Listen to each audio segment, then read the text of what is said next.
probably the most significant election of our lifetime.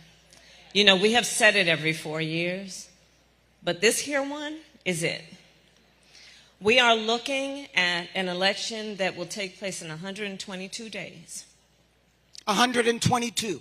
Where on one side, you have the former president who is running to become president again, who has openly talked about his admiration of dictators and his intention to be a dictator on day one, who has openly talked about his intention to weaponize the Department of Justice against his political enemies, who has talked about being proud of taking from the women of America a most fundamental right to make decisions about your own body.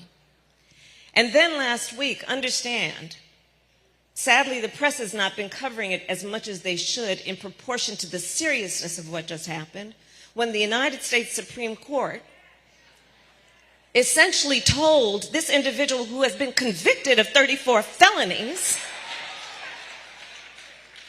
that he will be immune from essentially the activity he has told us he is prepared to engage in if he gets back into the White House. Understand what we all know.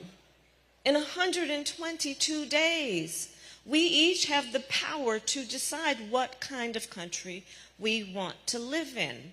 Understand what we know.